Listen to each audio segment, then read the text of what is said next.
L'autre chose sauf peut-être les États-Unis, l'autre chose qui est importante, c'est que le projet européen, il est fondamentalement post-national. C'est-à-dire, c'est bizarrement la version qu'on en a aujourd'hui, et qui naît avec l'acte unique en 86 et le traité de Maastricht, elle est très années 90.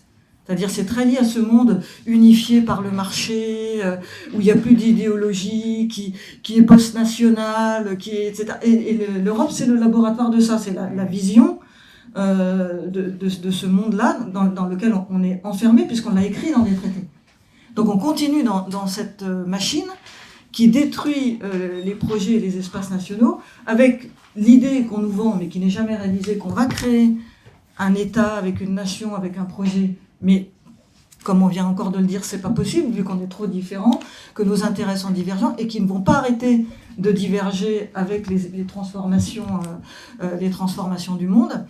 Et la troisième chose, c'est que je suis pas sûre, parce que tu as employé le mot fédéraliste, je ne suis pas sûre, je suis même sûre que c'est pas ça. C'est pas du fédéralisme que fait von der Leyen. Je sais pas ce que c'est. Ça correspond, il y a des juristes dans la salle qui peuvent me dire, ça correspond à ma connaissance à aucune théorie fédéraliste, un espèce de truc autoritaire, bureaucratique. Et le fédéralisme, il y a des théories, il y a des thèses, il y a des mécanismes de légitimation, il y a des administrations.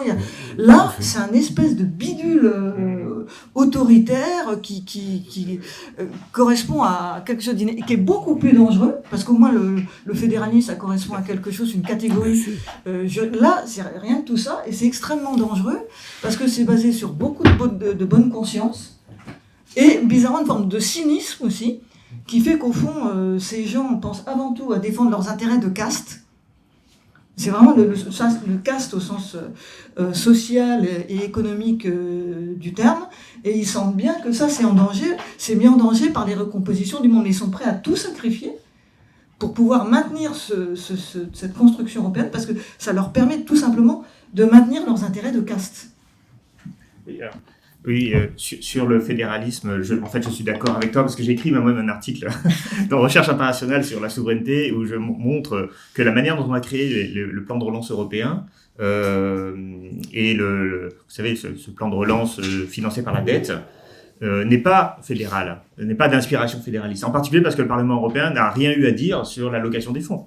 C'est-à-dire que c'est de l'argent européen, mais l'utilisation de cet argent, il est discuté avec la Commission européenne, qui est un exécutif quand même, enfin, avec un peu de législatif, mais d'abord un exécutif, validé par les parlements nationaux et court-circuitant complètement le Parlement européen. Et donc là, il y a effectivement un système bureaucratique ensuite, puisqu'on va demander aux États de justifier leurs dépenses. Donc, et donc ce mécanisme-là, effectivement, n'est pas du tout du fédéralisme, en fait. Et d'ailleurs, j'ai expliqué dans cet article que, en fait, on a un retrait fédéraliste. Et paradoxalement, il y a un autoritarisme de la Commission européenne qui va de plus en plus s'immiscer dans les politiques nationales. Et là aussi, c'est contradictoire avec le fédéralisme, parce que le principe du fédéralisme, c'est, dans ce qui concerne vos droits à vous d'État fédéré, l'État fédéral ne va pas s'immiscer. Et donc, voilà, donc effectivement, c'est un système complètement baroque, je suis entièrement d'accord. Et sur la fragilité des États-Unis, je suis aussi d'accord. Et en fait, c'est juste qu'on est... en fait, quand je disais la puissance américaine est très forte aujourd'hui, je pense à l'instant T. Mais au sein de l'économie américaine, il y a énormément de fragilité, en particulier dans le système financier qui est délirant aujourd'hui, sur l'IA en particulier. Et tout ça peut tout à fait s'effondrer très vite. Mais ça fait partie, j'ai envie de dire, du système américain depuis l'origine. C'est-à-dire cette espèce de force importante au niveau même démographique, par exemple, parce que je pense que ça est militaire. Et en même temps, cette espèce d'excès dans la finance et dans certains investissements. Aujourd'hui, l'IA, enfin, les dépenses réalisées dans l'IA, c'est du délire complet. Et des services publics qui coûtent très très cher, la santé, l'éducation supérieure, et qui ne fonctionnent pas, qui tournent à vide, parce que la bureaucratisation de ces systèmes est aussi considérable. Donc, je ne serais pas surpris qu'il y ait une crise. Mais en même temps, cette crise, comme les États-Unis restent la première puissance mondiale, ça peut entraîner quand même le monde dans d'autres choses. Donc, aujourd'hui, à l'instant T, c'est une puissance très forte. Peut-être qu'elle va être en crise dans quelques temps, mais voilà, on verra. Oui. Alors, puisque vous avez dit que les intervenants avaient brisé des idées reçues, il y a une autre idée reçue dans les milieux souverainistes, je dirais, c'est de considérer que l'Union européenne était une espèce de, en particulier sous la présidence de Ursula von der Leyen, une espèce de relais de la puissance américaine, c'est-à-dire que d'une certaine manière, l'Union européenne réaliserait ou serait sous l'influence des États-Unis et les États-Unis appuient sur un bouton, l'Union européenne applique. Je dis ça de manière un peu exagérée, mais par exemple à Moscou, c'est quelque chose c'est un lieu commun très répandu. On pense que c'est comme ça. Alors, en fait, c'est pas vrai, puisque il y a eu un épisode qui m'a beaucoup intéressé il y a une vingtaine d'années. C'est lorsque George Bush W avait parlé de la nouvelle Europe, c'est-à-dire au moment de l'invasion de l'Irak, il dit bon il y a des pays européens qui nous trahissent, comme la France et l'Allemagne, etc. Ça, c'est la vieille Europe, puissante, vouée au géologique d'histoire. Et puis, il y a la nouvelle Europe, enthousiaste, nouvellement démocratique, la Pologne, la République tchèque, etc.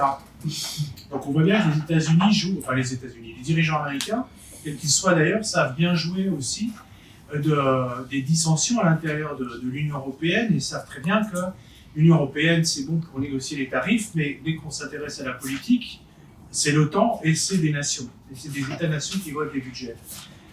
J'ai envie de vous demander où en est l'idée de nouvelle Europe.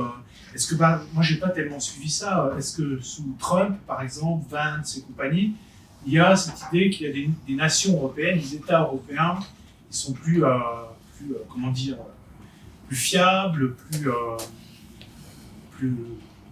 sur lesquels les États-Unis peuvent davantage s'appuyer que d'autres. Et comment on joue de ces dissensions? Est-ce que vous avez des exemples? C'est une question tout à fait ouverte. Alors, je ne sais pas quoi répondre. Par exemple, juste la guerre en Ukraine fait voir des choses quand même. C'est ça. Ce qu'on remarque, c'est que du côté de la France, il y a quand même des interactions plus fortes aujourd'hui avec l'Europe de l'Est, je trouve, qu'il y en avait, avec la Pologne, avec l'Ukraine, bien entendu. Je veux dire, je pense que même du point de vue de l'opinion française, de l'opinion publique française, je veux dire, le sentiment européen s'arrêtait un peu aux pays connus de l'Ouest, et que maintenant, il y a une extension à cause de la guerre en Ukraine, etc. On entend beaucoup plus parler d'autres pays européens, et que quelque part, ça, j'ai pas d'éléments précis là, mais ça peut-être Benjamin en a. L'Europe est devenue l'Europe, quand on en parle, est devenue plus conforme au territoire des 27 que c'était quand on en parlait il y a 10 ans, où les gens pensaient à l'Allemagne, l'Espagne, le Portugal, et puis la Pologne ou l'Ukraine, c'était pas tellement dans leur champ de vision. C'est peut-être en fait Benjamin qui... Oui, alors je ne sais pas si je peux répondre à ces questions, je suis loin d'être spécialiste en géopolitique, bien moins que mes petits camarades, mais il y a en effet, et je parle quand même sous votre contrôle, des rapports inter-européens qui ont changé, c'est-à-dire que l'opposition Est-Ouest que l'on pouvait connaître encore au moment de l'élargissement, aujourd'hui en partie rompue. Évidemment, il y a des alliances Est, comme de Visegrad, etc. Mais malgré tout, vous avez des jeux qui sont des jeux beaucoup plus complexes, où on a une tentative d'axe Paris-Berlin-Varsovie, etc. Et donc, c'est beaucoup moins évident. Revenir, en répondant sur votre question, sur quelque chose qui a été dit tout à l'heure, l'Union européenne, et je crois que ça, il faut bien l'avoir en tête, c'est en effet pas un État fédéral. Un État fédéral, et c'est même pas un État. C'est une organisation internationale. Et dans le cadre d'une organisation internationale, la manière dont on décide, ça peut pas être la même chose que dans un État fédéral. Dans un État fédéral, dans un État tout court, vous avez des élections, et ces élections donnent des majorités. Ces majorités engagent une vision de l'intérêt général de la fédération qui va conduire à développer un programme. Très bien. Vous ne pouvez pas avoir ça dans le cadre de l'Union européenne, parce que si l'Union européenne est à droite, ça veut dire que vous avez la moitié des leaders européens qui rentrent la tête basse à chaque fois en disant « on a perdu » et ça, c'est pas assumable devant une opinion publique. Et donc, dans ce cadre-là, l'Union européenne est prise dans une forme de paradoxe. Elle doit, parce qu'elle se veut malgré tout une organisation politique, on a des élections, etc., on a voulu un Parlement européen très bien, elle doit donner le sentiment d'être politique, et en même temps, eh bien, elle doit construire entre les États membres du consensus, parce que vous ne pouvez pas vous permettre d'être le leader vilain petit canard qui revient toujours perdant de Bruxelles. Et donc c'est une organisation qui produit à la fois de la politisation et qui impose de la dépolitisation. Et c'est ce qui implique que quand vous voulez avancer, impulser une politique, vous le faites par l'exécutif, de manière obscure et de manière un peu autoritaire. Et donc là-dessus, il y a sans doute peut-être un cas Ursula, il y a sans doute un cas von der Leyen, mais en réalité, le problème m'apparaît beaucoup plus structurel. Il y a un vice structurel dans cette affaire. C'est pas un État. Et comme c'est pas un État, ça peut pas devenir tout d'un coup, parce qu'il y aura un saut fédéral, une démocratie occidentale, un équivalent des États-Unis d'Europe. Là, je reviens pas sur les analyses évidemment de Coralie, sur la question de la nation et de la nécessité d'avoir une nation pour arriver à construire des consensus, disons des visions communes qui permettent d'emporter une minorité. Mais ça, c'est quelque chose qui est structurel et je finirai là en constitutionnaliste. Le régime auquel se rapproche le plus l'organisation actuelle de l'Union européenne, c'est pas du tout la Constitution fédérale américaine, c'est pas du tout la Constitution fédérale allemande, c'est en fait la charte de 1814.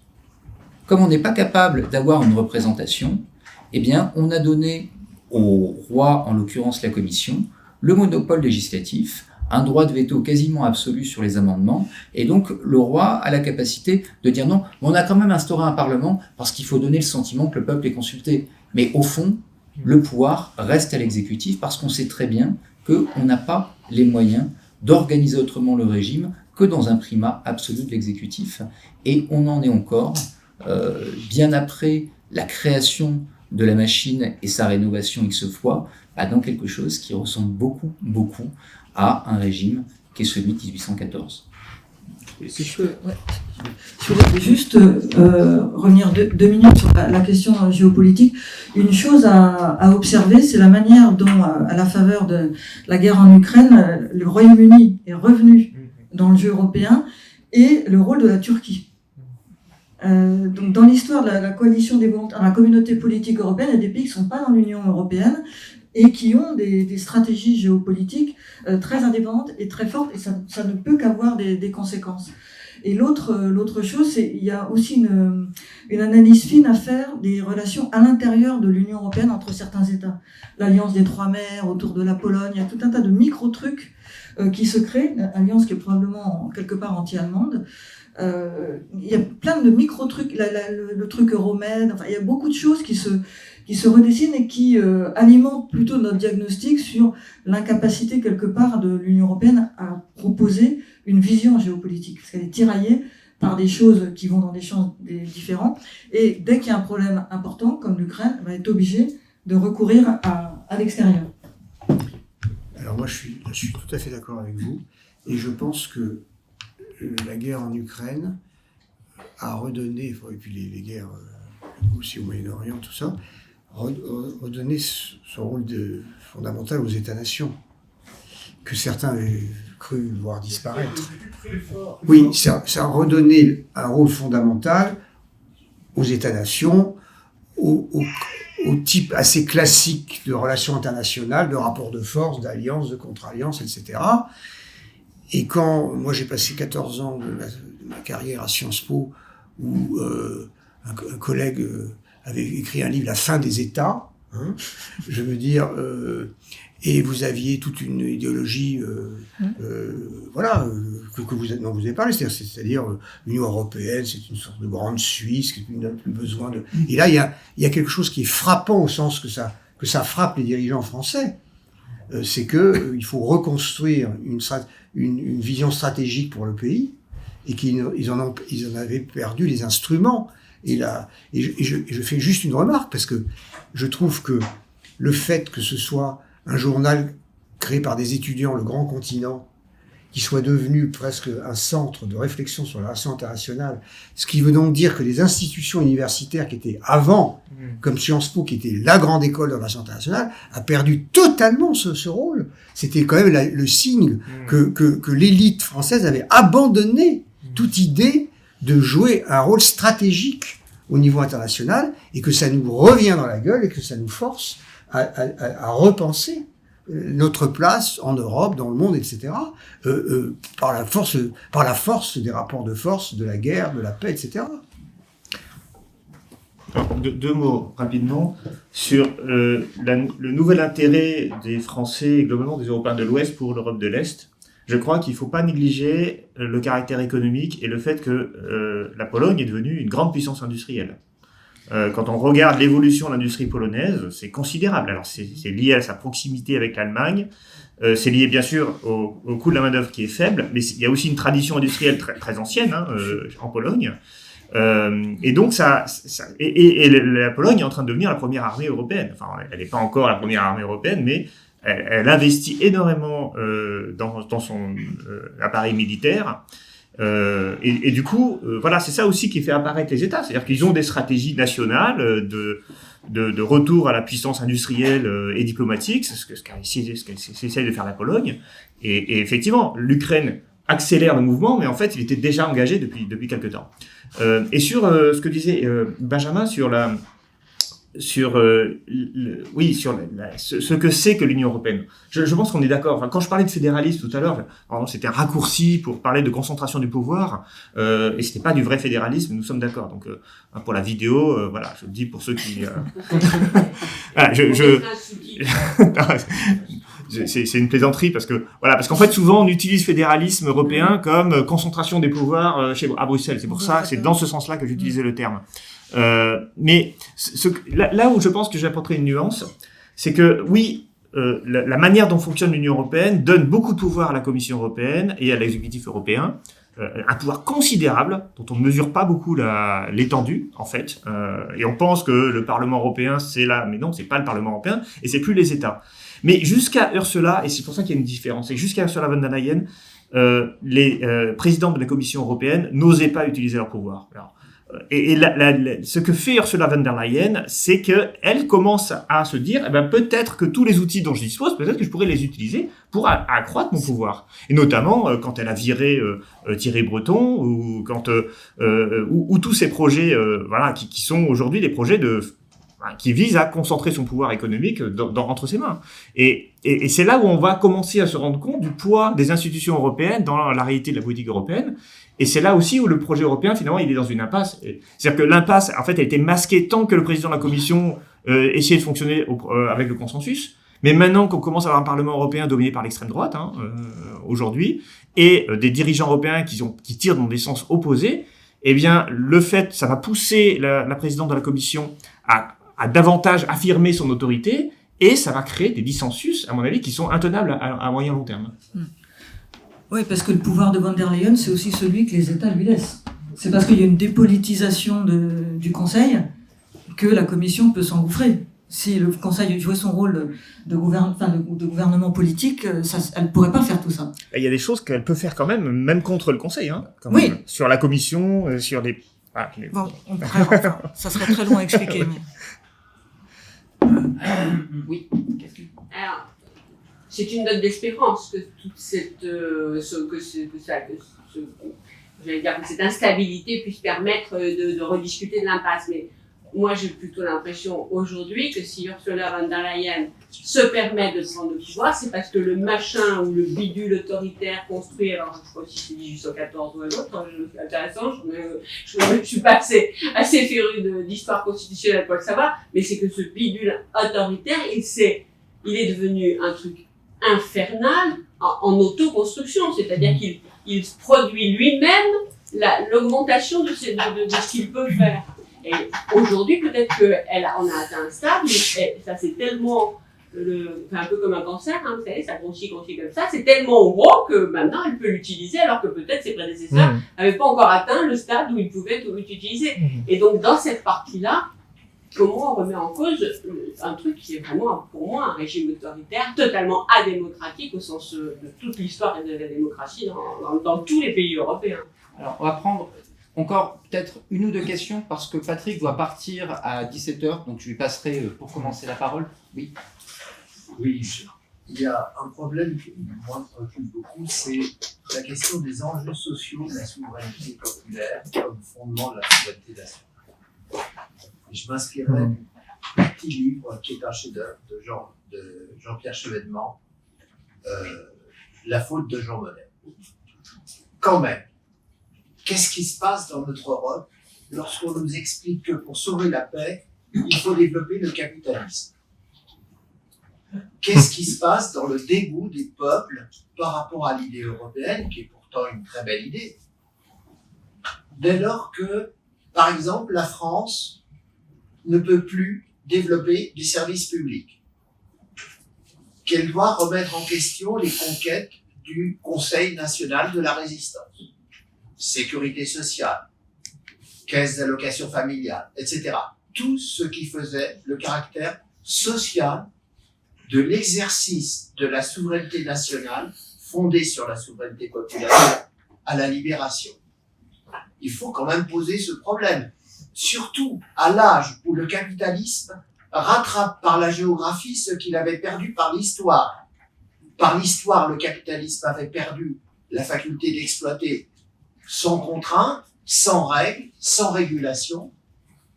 Aujourd'hui, en délocalisant les industries et les productions là où le coût de la main-d'œuvre est le plus faible, il rattrape l'ultralibéralisme du début du capitalisme industriel.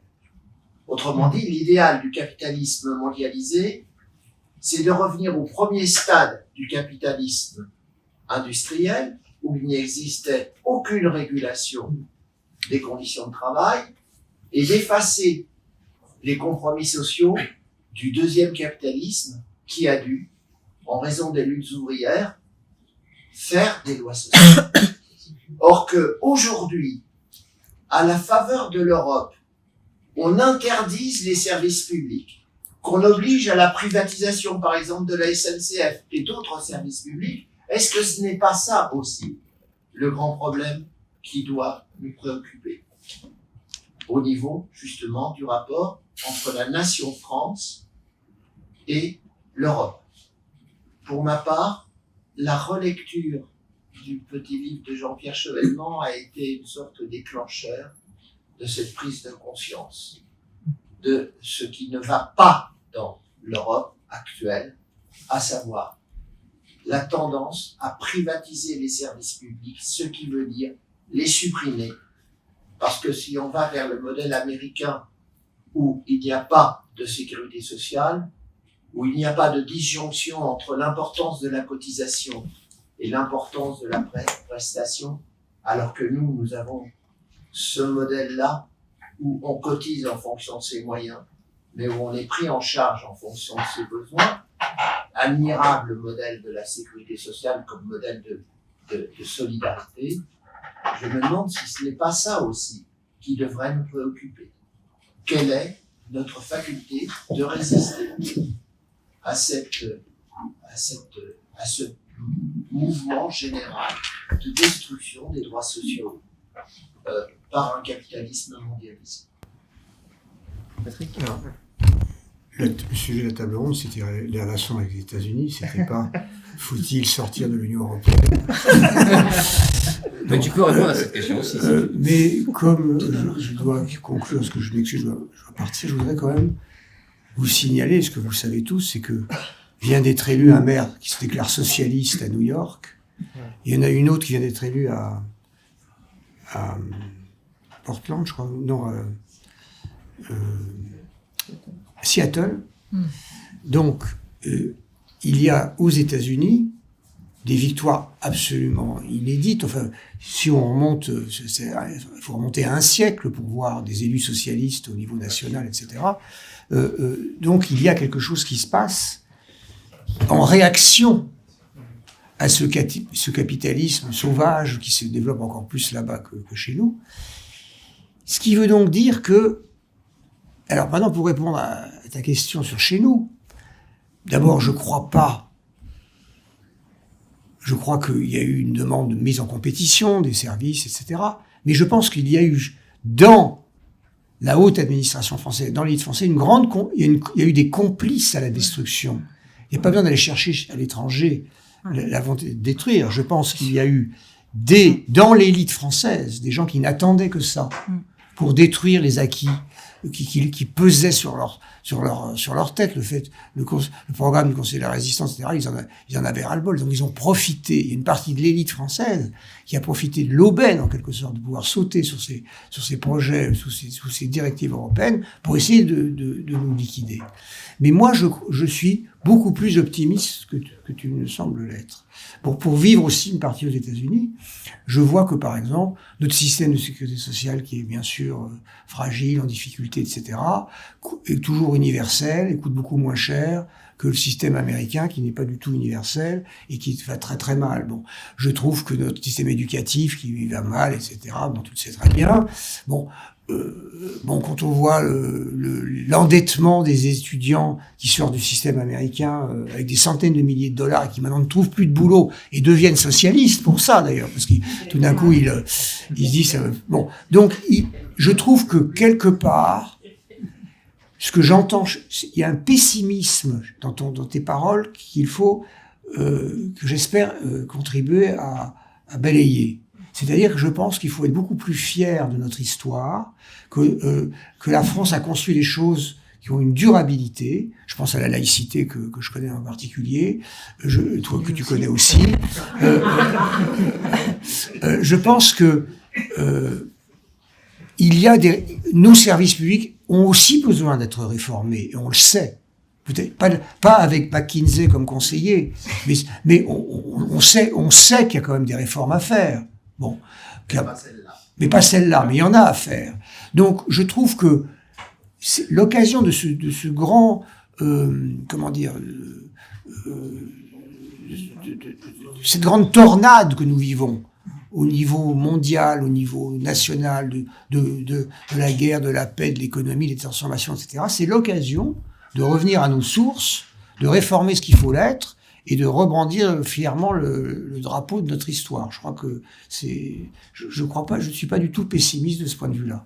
Je suis d'accord avec toi pour brandir ce drapeau, et je suis aussi d'accord avec toi pour dire qu'il y a eu des complices, et je vais en nommer un.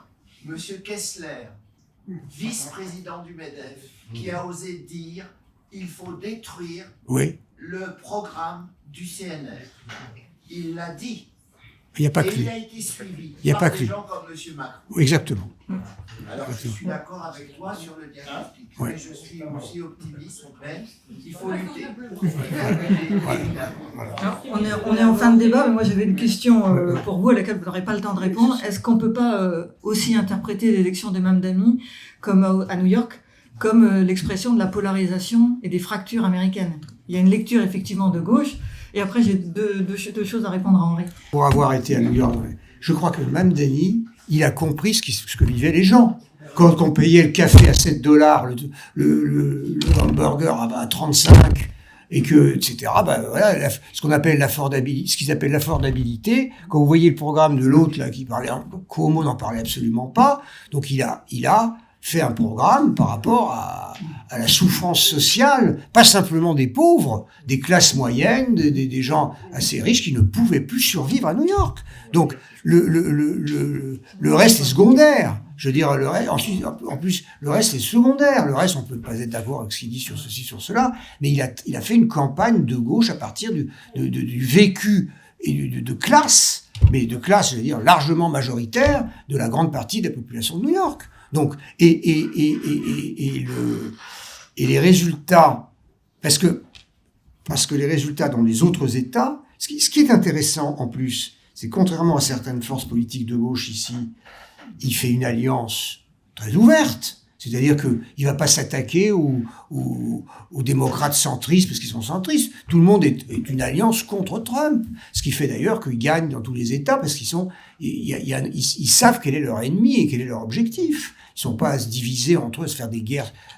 C'est aussi ça. C'est une stratégie tout à fait d'union sociale et politique autour d'objectifs qui rassemblent la population. Donc c'est un leader politique de talent, voilà, et de gauche. Donc la réponse est non. La réponse à ma question était non. J'en suis pas certaine. Juste deux remarques par rapport à ce qu'a dit Henri. Ça m'a rappelé la phrase d'Alain Touraine dans les années 80 qui disait « En France, le mot néolibéralisme était impossible à prononcer. On en a inventé un autre, le mot Europe ». Et c'est vrai qu'il y a eu une manière de faire passer, grâce à l'échelon européen, des politiques dont les peuples, et notamment le peuple français, n'auraient jamais voulu. Et il y a eu effectivement une convergence d'ambition d'une partie des élites. C'est pour ça qu'ils tiennent aussi tellement à ce projet, c'est que ça a permis de verrouiller, en faisant le détour par l'Europe, des politiques qui ne seraient jamais passées sans ça. Ce qui veut dire, et aussi pour donner des éléments d'optimisme, c'est qu'il y a une partie de la puissance de l'Europe qui dépend de relais chez nous. Dans l'administration, aussi chez les juges, qui se font les relais zélés de la jurisprudence de la Cour de justice de l'Union européenne, qui est ultra-libérale et ultra-intégrationniste. Donc on a des leviers de la part de nos administrations et de nos juges. Et l'autre chose, on pourra avoir une conversation très longue sur les rapports de pouvoir au sein des institutions européennes. Il est vrai que von der Leyen utilise tous les pouvoirs qu'elle a, mais elle en invente qui n'existent pas. Oui, mais ça marche. Puisque en matière de politique étrangère, elle a zéro compétence et pourtant, on la voit partout, dans tous les sommets où elle n'a pourtant aucun titre à agir. Et c'est pour ça que je dis qu'une partie du pouvoir qu'elle a vient de la dépolitisation et du Conseil et des gouvernements qui n'ont plus d'idées, plus de vision, plus de pensée et qui sont bien contents quelque part de s'en remettre à elle parce que ça permet de faire des choses, d'avoir l'air, pendant que de toute façon on continue à mener des politiques qui grosso modo servent toujours les mêmes intérêts. Mais là aussi, ça veut dire qu'on a une partie de la clé dans nos mains puisque ce sont nos gouvernants. Et que donc, en changeant nos gouvernants, en ayant des stratégies aussi politiques par rapport à ça, on peut récupérer une partie du pouvoir que von der Leyen nous a piqué. Ça mériterait des applaudissements, je suis très très déçu.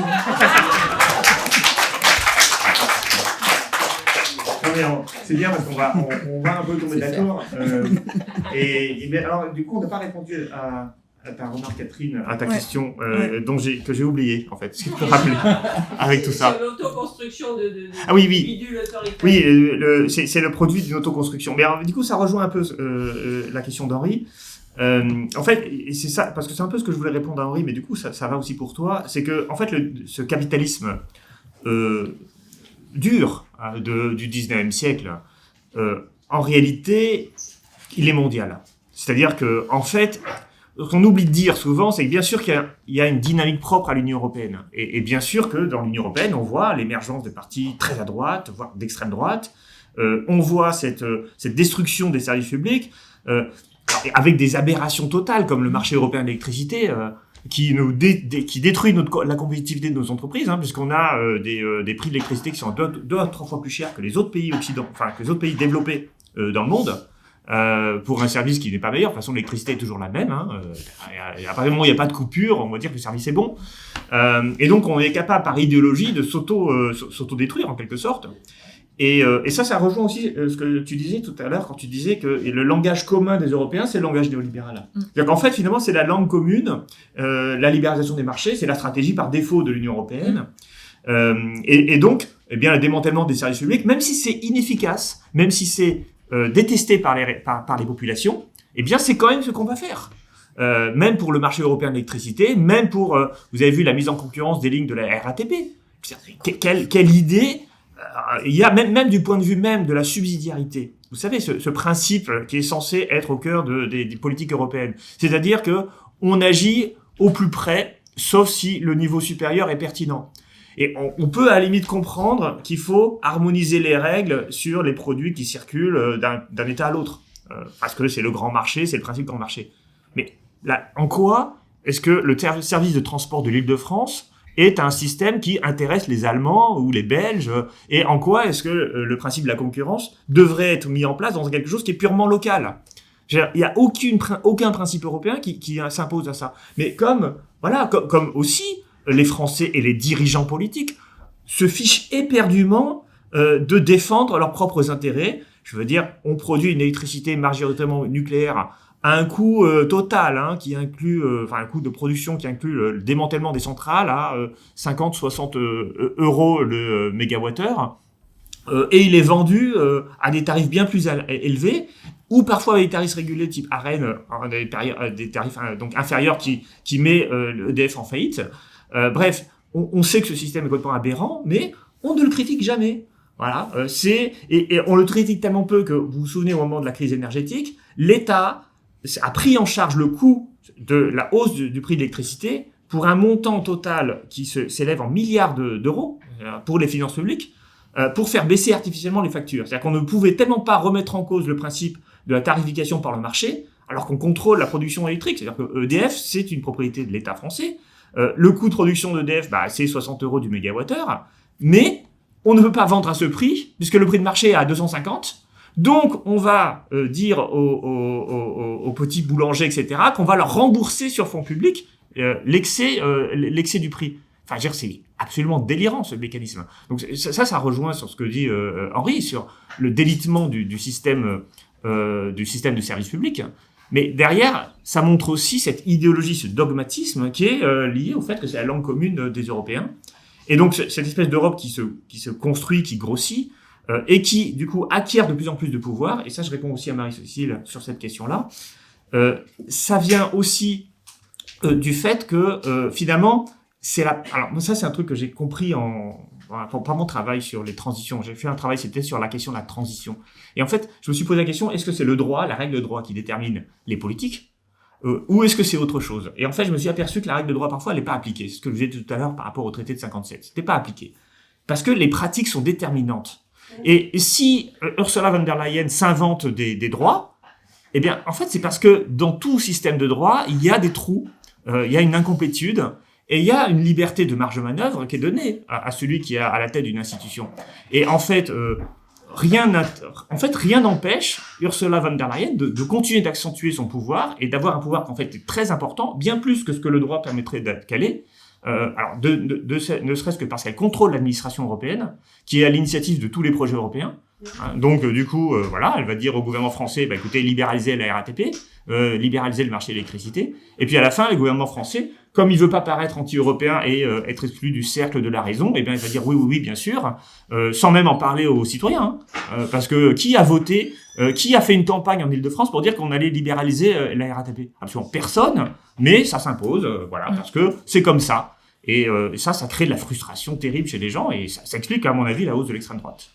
C'est pas ça, c'est une partie juste parce que c'était pas tout à fait la réponse, c'était pas tout à fait c'est une partie de ma réponse et c'est important sur la pratique, mais moi ma question elle est purement institutionnelle. Aujourd'hui, dans ce système autoritaire, il n'y a aucun endroit. D'une certaine manière, ici, s'il se passe quelque chose, on a la Cour constitutionnelle, enfin on a des recours si on a l'impression que la Constitution n'est pas respectée. Aujourd'hui, c'est les mêmes qui l'appliquent, qui la construisent au fur et à mesure qu'ils se sont. Alors, il y a la Cour de justice de l'Union européenne. Hein. Oui, c'est ça. Mais la Cour de justice de l'Union européenne, effectivement, elle a une vision très... elle c'est militant. Elle soutient les autorités de la Commission. Purement autoritaire, toutes les interprétations. Mais Coralie Delhomme le disait, on va reciter Coralie Delhomme, elle disait les supranationales se font la courte échelle les unes aux autres. C'est-à-dire que la Commission défend la Cour de justice, qui défend la Commission, qui défend la BCE, etc. Donc il y a une espèce entre les trois supranationales, qui sont la BCE. Non, mais c'est aux dirigeants nationaux de se révolter. Au fond, c'est eux qui ont la légitimité populaire. Et donc, c'est tout le problème aujourd'hui, c'est que on a Macron qui dit voilà, souveraineté européenne, et on a toute l'administration française, parce que ça aussi c'est important, qui est pro-européenne. On parlait de la justice française, qui aussi est pro-européenne. On a quelque part, c'est comment dire, le principe de l'auto-soumission quelque part au système. On ne peut pas avoir des recours européens si on n'a pas de soutien au niveau national. Enfin, pour moi, c'est eux qui sont garants de la souveraineté populaire, et c'est aux dirigeants nationaux d'agir pour retrouver la souveraineté française. Hein. Oui, mais David, on ne peut pas juste. C'est pas que Ursula ou Macron. En novembre 2023, c'est passé totalement sous le radar. C'est le Parlement européen qui vote une résolution enjoignant à ce que la Commission européenne ait plus de pouvoir régalien sur la défense, l'international, la sécurité, et que le statut de la présidente ou du président, peu importe, qui viendra après Ursula, soit quasiment un statut de président de l'Union européenne. 2 semaines après, en France, c'est une résolution qui est votée par le Parlement français, par l'Assemblée nationale. Alors tout le monde dit, voilà, c'est une résolution, c'est pas une loi. Oui, c'est ça. Néanmoins, et cette même résolution, quand on s'intéresse à ce qui se passe dans les autres pays européens, elle est votée aussi dans les pays européens. La résolution en France est votée, à l'exception du RN, de la France Insoumise et de Nicolas Dupont-Aignan. en adhésion totale à la demande du Parlement européen. Donc en fait, il y a une conjonction aussi bien nationale qu'au niveau européen de gens qui veulent cette orientation qui est quand même un peu fédéraliste. Et quand on regarde qui au Parlement européen pousse, qui a été le plus vocal pour c'est des gens comme Glucksmann. Étonnamment, qu'ils soient polonais ou espagnols, peu importe. Mais en France, c'était Glucksmann, et étonnamment, c'est toujours des gens qui sont, à un moment donné, dans des think tanks, ou sont passés par des think tanks très, très, très atlantistes. Non, on est d'accord, c'est ce que je disais. Les élites sont pro-européennes. Oui, voilà. Et donc, ça ne faut pas s'étonner. Oui, mais c'est pour ça que je disais les élites et les élites françaises sont pro-européennes. C'était mon message. Donc, on est d'accord. Mais après, les résolutions, je suis d'accord. Honnêtement, voilà, c'est des résolutions, quoi. Ça n'a pas beaucoup d'impact, y compris quand elles sont du Parlement européen. Parce que j'ai dit ça, parce que l'extrême droite qui commence à être dominante au Parlement européen, elle va pas permettre de retrouver la souveraineté nationale. Hein. Enfin, c'est pas le Parlement européen qui va faire la loi, voilà, qui va changer les choses. Pardonnez-moi de reprendre la parole, mais je voudrais dire une toute petite chose. Moi, je ne suis pas contre l'Europe, mais ce que j'en ai assez des gens qui disent « Ah, tu critiques l'Europe, donc tu es anti-européen, tu es nationaliste, etc. » C'est l'idéologie bas de gamme des gens qui veulent faire taire. Faut rappeler qu'il y a une autre façon de construire l'Europe que celle qui a été inspirée de M. Jean Monnet. C'est l'Europe de Victor Hugo. Quand on lit, c'est Victor Hugo qui invente l'expression les États-Unis d'Europe. Mais quand il décrit l'Europe, c'est l'antithèse de celle qui est en train de se construire. C'est une Europe du plein emploi, c'est une Europe de la collaboration, c'est une Europe de la collaboration de tous les citoyens, c'est une Europe du mieux-disant social et non pas du moins-disant social, c'est quelque chose d'autre. Donc, il existe une autre façon de construire l'Europe. Il faut que nous répondions cela à ceux qui nous traitent de villes nationalistes quand on critique la tournure actuelle de l'Europe.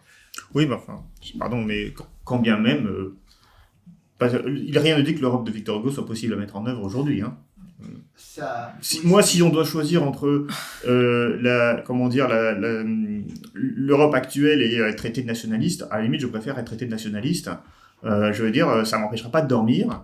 La question est que le système actuel ne fonctionne pas. Voilà, il fonctionne pas parce que il crée de l'extrême droite et il démantèle nos services publics, comme tu l'as très bien dit. Et il est au cœur des dynamiques de mondialisation qui sont antidémocratiques par nature. Voilà, donc si on veut créer une autre Europe qui soit plus collaborative, plus socialiste, hein, moi je serais d'accord. Mais il faudrait l'accord des autres pays. S'ils veulent pas, bah écoutez, on peut faire le socialisme dans un seul pays aussi. Hein. Moi, honnêtement, ça me dérange pas, ça m'empêche pas de dormir. Il faut pas, on peut peut-être aussi interpréter l'autoritarisme qui s'accroît comme une preuve de fragilité.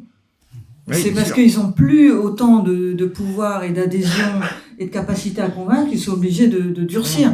Et plus ils durcissent, plus peut-être ils avouent qu'ils sont désavoués par la grande majorité des peuples. Donc tout ça peut être quelque part plus fragile qu'on le croit. Moi, je ne sais pas comment l'Europe va sortir de cette confrontation avec la Russie en Ukraine. Et il est possible que ça se termine très mal pour le projet européen. Donc, premier élément. Deuxième élément, on reste quand même si cette Europe est particulièrement intégrée et bureaucratique, on reste quand même avec, à la base, une organisation intergouvernementale, avec des États qui ont la main, qui peuvent dénoncer des traités. Même s'il y a effectivement tous des mécanismes qui font que c'est extrêmement compliqué, on a vu comment les Anglais ont sué sang et eau, quelque part les États ont encore la main. Après, et c'est la dernière idée, peut-être, on est dans une bataille véritablement politique, parce qu'il y a une partie du problème qui est dans nos têtes. On nous a fait croire, notamment depuis François Mitterrand, qu'il n'y avait rien d'autre que l'Europe. Donc on a tout notre espace politique, notre espace mental est occupé par une Europe qui est largement fantasmatique, qui, comme je disais tout à l'heure, nous est vendue non pas pour ce qu'elle est, mais ce qu'elle pourrait être. Et donc ce type de fantasme, ça peut se dissiper aussi vite que c'est venu. Donc le travail idéologique qu'on fait ici et que Coralie avait commencé, il est extrêmement important parce que ça prépare les esprits, au moment où j'ai la faiblesse de le penser, immanquablement, ça va craquer. Pour que les esprits ne soient pas vides, parce qu'il va y avoir un grand effondrement, et il va falloir remplir l'espace. Et il ne faut pas qu'on soit démunis en disant mais qu'est-ce qu'on fait, on n'a rien d'autre. Et effectivement, l'autre Europe, elle existe déjà. C'est Airbus, c'est le CERN, l'Europe des coopérations intergouvernementales existe déjà, elle fonctionne très bien, parfois mieux que l'Europe intégrée. Donc il faut aussi se partager cette idée qu'il existe un ailleurs. Il existe un ailleurs et que probablement les derniers grands mouvements sociaux que la France a connus, depuis le vote pour le non au TCE en 2005 jusqu'aux Gilets jaunes, sont des appels à la souveraineté, qui viennent du tréfonds du peuple, et qui systématiquement ne sont pas entendus, parce que notre classe dirigeante n'a pas intérêt à les entendre, et parce que nos institutions permettent de verrouiller. Mais il y a un appel qui vient très profondément, donc la force, quelque part, elle est déjà là, et elle a besoin que nous, qui sommes l'encadrement, jouions notre rôle d'encadrement. Et surtout pas, je me permets de le glisser, le rôle de leader. Je pense que la France n'a pas besoin de chef, de leader, quel qu'il soit. Elle a besoin qu'on l'encadre et que la force du peuple soit accompagnée dans sa volonté d'émancipation. C'est le moment de citer le dernier livre de Coralie Delhoume que nous n'avons pas encore cité, c'est La fin de l'Union européenne, hein, puisque exact. C'est de ça dont on parle, c'est ça dont tu parles. Et alors, comme Patrick est parti, je me permets. Un truc déprimant. Hein. Non, jamais. Je suis jamais déprimant, sauf quand je parle de budget. Ça m'arrive beaucoup en ce moment. Non, pour répondre un peu à Henri, je pense qu'il faut sortir un petit peu de cette vision, cette sorte de mantra de demain l'Europe sociale, pour deux raisons majeures. La première raison, c'est que qu'on le veuille ou non, et je suis le premier à en être triste, la vision qui est la nôtre, que tu as développée, des services publics, force est de constater qu'elle est peu partagée. Et que quand on traverse la frontière, et quand on voit le vote de nos amis européens, on se retrouve avec une vision, on peut espérer que les Polonais, les Portugais, les Grecs deviennent un jour des Français. Ils ne le sont pas. Et donc à partir de là, soit on s'aligne sur une forme de médiane européenne et elle n'est pas à notre avantage, soit on considère qu'il y a un vrai travail culturel, pour le coup il faudra un vrai soft power pour qu'un jour les Polonais se disent nous on veut voter comme votent les Français, c'est-à-dire pour une vision qui serait une vision de développement du service public, etc. L'autre élément, c'est la définition même de la démocratie. Il y a deux conditions pour qu'il y ait une démocratie stable. Il faut d'abord une classe moyenne importante. Et quand on parle de la crise de la démocratie, c'est un facteur économique qu'on oublie beaucoup aujourd'hui, mais l'affaiblissement de la classe moyenne est un élément qui est fondamental. Quand vous avez des pauvres, très pauvres, qui ne rêvent que de faire la révolution, et des riches, très riches, qui ne rêvent que de l'éviter, vous n'arrivez pas à avoir une démocratie. L'autre élément qu'on connaît depuis John Stuart Mill, c'est qu'il vous faut une nation, au sens politique du terme. Parce qu'il faut que structurellement, je puisse être dans la minorité, demain dans la majorité, aujourd'hui dans la majorité, mais me sachant peut-être demain dans une minorité politique. Si je considère que structurellement, je suis minoritaire ou je suis majoritaire, je ne suis pas dans une structure politique qui peut être qualifiée de démocratie.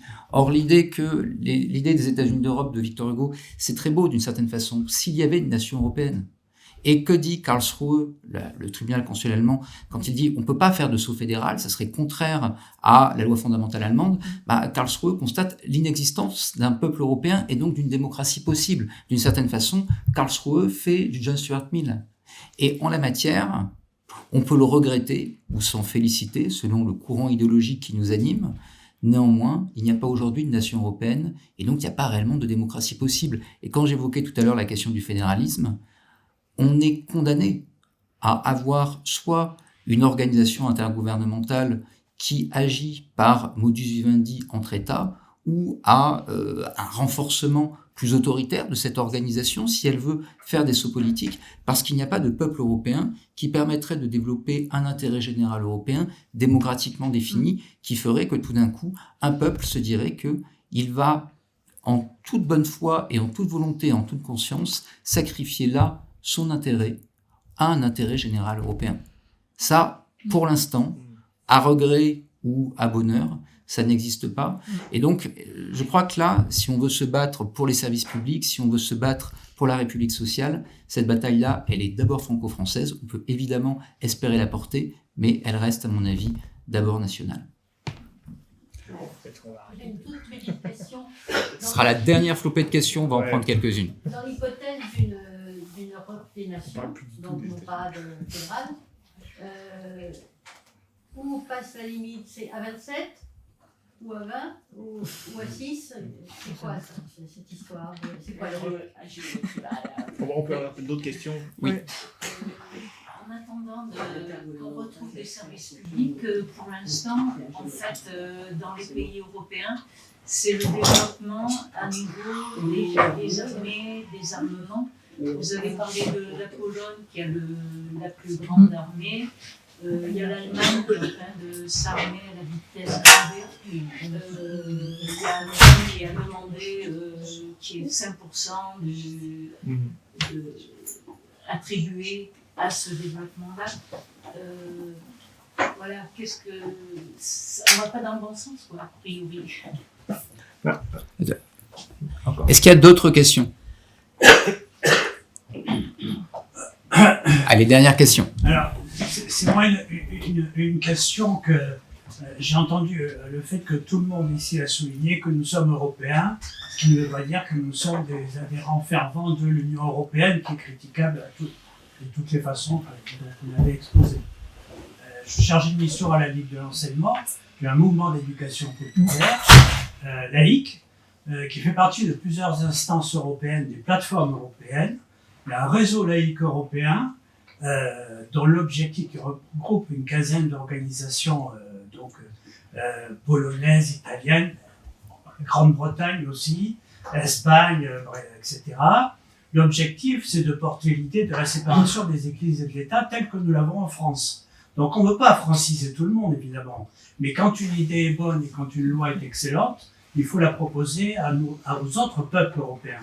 Donc l'objectif de l'éducation populaire, qui se veut européenne, c'est d'être d'abord populaire et ensuite de porter des choses positives. J'ai entendu toutes les critiques qu'on lit, pluralité de l'homme et tout ça, de façon très... On travaille beaucoup avec Erasmus. Les jeunes gens qui sont dans Erasmus, ce ne sont pas les Européens BA qui gobent tout sec l'Europe. Au contraire, ce sont les plus critiques. Ils connaissent mieux, souvent, tu as dit, David, tout à l'heure que les Européens ne connaissaient pas l'Europe, mais beaucoup de jeunes gens européens sont très critiques sur la construction européenne telle qu'elle se fait et veulent l'Europe que nous voulons. Une Europe humaniste qui défend un certain nombre de valeurs contre l'extrême droite et contre le néolibéralisme, bien entendu, quoi. Donc, on peut faire des choses, on peut se mobiliser. La Ligue travaille avec 1 million de jeunes. On n'injecte pas le discours européen, pas du tout. On injecte l'esprit critique. C'est quasiment le contraire, quoi. Hein. Voilà. Et on est presque tous abonnés aux bonnes diplomatiques. C'est pas bien, ça? C'est parfait. Est-ce que je peux? Oui. Ouais, Oui, c'est bon? Pas de frustration? Bien. je dirais un truc sur le territoire. Alors oui, merci pour les questions. J'ai commencé par ta question. En fait, il y a deux manières de concevoir l'Europe, et ça répond aussi à l'intervention de Benjamin tout à l'heure. Il y a l'Europe, alors là, je m'appuie sur les textes de Coralie Delhomme également. Il y a l'Europe supranationale, donc c'est-à-dire qui est au-dessus des nations et qui impose sa volonté aux nations individuelles, hein, la libéralisation des marchés, la politique commerciale commune qui fait que... Vous savez que si la France s'oppose au traité de Mercosur, bah, il s'appliquera quand même, hein, parce que on peut pas s'opposer à un traité commercial qui fait partie des compétences exclusives de l'Union européenne. Donc cette Europe-là qui ne marche pas, parce qu'elle suppose que tous les pays individuellement se soumettent finalement à une volonté collective incarnée par la Commission européenne, hein, qui incarne, c'est les textes du traité, l'intérêt général européen dont on a bien compris qu'il n'existe pas, hein, il est défini par elle-même, donc du coup, bah, voilà, c'est Ursula qui dit l'intérêt général européen, c'est ça. Et il y a une autre Europe, celle dont tu parles, qui est une Europe de la collaboration, et celle que Coralie défendait. L'Europe de la collaboration, ça veut dire deux choses. Ça veut dire que sur certains terrains où on a intérêt à agir ensemble, eh bien, on va agir ensemble. Hein. C'est Airbus, c'est le CERN, c'est tout un ensemble de collaborations scientifiques, militaires ou autres, parce qu'on peut aussi avoir des collaborations militaires, y compris avec le Royaume-Uni qui est hors de l'Union européenne, par exemple. Il a été question longtemps d'avoir un porte-avions commun. Alors ça s'est jamais fait, je sais pas si ça se fera, mais voilà, il y a des possibilités comme ça. Mais cette Europe de la collaboration, Coopération. de la coopération. Oui, ok, si vous préférez, oui, bien sûr. Cette Europe de la coopération, elle implique d'avoir des périmètres qui varient. C'est-à-dire que ce ne soient pas toujours les mêmes États qui coopèrent les uns avec les autres. Et ça parce que nous avons, on va dire, des stratégies et des intérêts nationaux qui sont pas les mêmes. Et donc, ils peuvent pas se réduire à un petit dénominateur commun. Et donc, le problème de l'Union européenne telle qu'elle fonctionne, c'est qu'elle oblige à ce que les 27 États fassent tous ensemble. Et par exemple, quand on compare ce qui s'est passé avec Airbus, qui était un projet intergouvernemental, de coopération intergouvernementale, industrielle, et Galileo, qui était le même type de projet finalement. Le Galileo, ça a très mal marché. Pourquoi ? Parce que chaque pays, les 27 États, ont voulu avoir un petit bout de production des satellites Galileo et de maîtrise du système, et c'était impossible à 27 de donner à chacun quelque chose. Et donc ça a été très coûteux, très complexe, ça a fini par marcher, mais après beaucoup de retard. Et donc cette Europe de la coopération me semble une Europe qui nécessite des institutions complètement différentes de celles qu'on a. Et donc la question se pose combien ? 6, 10, 27 ? Eh bien en fait, je pense que la question n'est pas là, parce qu'en fait, même si on n'est que 2, on aura des points d'accord et on aura des points de désaccord. Et donc si on veut tout faire en commun, on va toujours se retrouver à des conflictualités et à des États qui vont être minoritaires. Et donc le problème qu'on a quand on est minoritaire, c'est que très souvent, si on a une coalition face à soi, eh bien on est structurellement minoritaire. Et donc sur tous les sujets, on est le minoritaire de quelqu'un. Et donc au bout d'un moment, ça devient insupportable d'un point de vue démocratique que la volonté nationale soit toujours minoritaire, par exemple sur la question des services publics pour les Français. Si on devait faire un vote, et c'est pour cette raison d'ailleurs qu'il n'y a jamais de choix politique assumé par l'Union européenne, parce que si on devait trancher un débat européen au référendum, par exemple, eh bien les États européens minoritaires se rendraient compte qu'ils sont minoritaires et très très largement minoritaires, et du coup, ça leur donnerait des bonnes raisons de quitter l'Union européenne. Et donc, c'est pas une question de nombre, c'est une question de format d'organisation. Et puis, il y avait une troisième question, je sais plus ce que c'était. Sur l'armement. Ah, sur l'armement. Alors, moi, je suis pas choqué par les hausses de dépenses d'armement, pour tout vous dire. Mais ça appartient aux États. Hein. Pourquoi je ne suis pas choqué ? Parce qu'en fait, on a beaucoup réduit les dépenses militaires depuis la fin de la guerre froide. Et même si on devait les augmenter un peu, ce qu'on essaie de faire, on ne reviendrait pas à ces niveaux-là. Et ça fait partie comment dire, de la souveraineté d'un pays, de pouvoir avoir une armée qui fonctionne correctement. Je pense d'ailleurs que, et ça je suis d'accord avec Jean-Robert Raviot quand il disait que l'Ukraine était un prétexte pour s'armer. C'est-à-dire qu'en fait, on ne va pas faire la guerre à la Russie avec c'est plutôt l'idée que l'outil militaire s'est beaucoup dégradé dans tous les pays, et aussi en France. Et qu'il y a aujourd'hui, à cause des problèmes géopolitiques, une volonté, parce qu'on voit bien que la puissance militaire, c'est aussi la puissance géopolitique, et donc les chefs d'État et de gouvernement veulent rétablir un minimum d'outils militaires fonctionnels. Parce que il faut bien comprendre qu'il y a beaucoup de pays qui n'ont pas d'outils militaires fonctionnels du tout, quasiment, même l'Allemagne par exemple, ne pouvait pas projeter son armée, faire grand-chose. La France a gardé un outil opérationnel, mais qui était limité. Et voilà, donc moi je comprends, après c'est un débat démocratique, quoi. Mais je comprends cette volonté. L'injonction de Trump, quand même. Non, mais oui, mais en fait, là c'est pareil, je pense, ça dépend ni de l'Ukraine ni de Trump.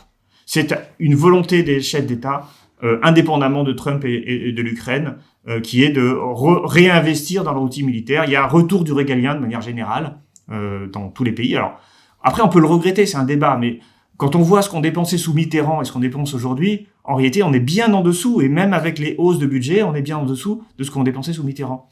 Donc, c'est pas totalement illégitime de dire, Mitterrand, lui, il voulait pas baisser les dépenses militaires. Hein, voilà.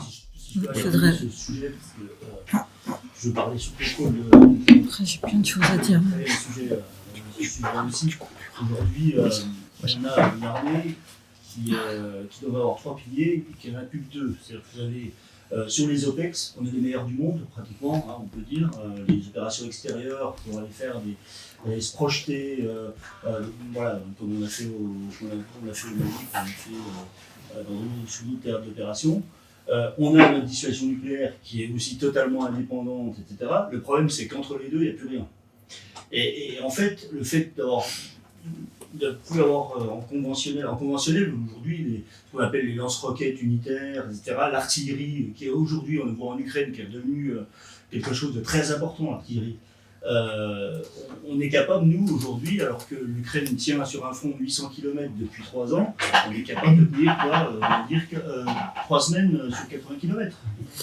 On vient de faire un exercice de projection de brigade dans l'Est, et puis ça s'est arrêté parce que les camions citernes étaient là. Voilà, donc en termes de munitions, en termes de... on n'a plus rien. Les Polonais ont 100 fois plus de...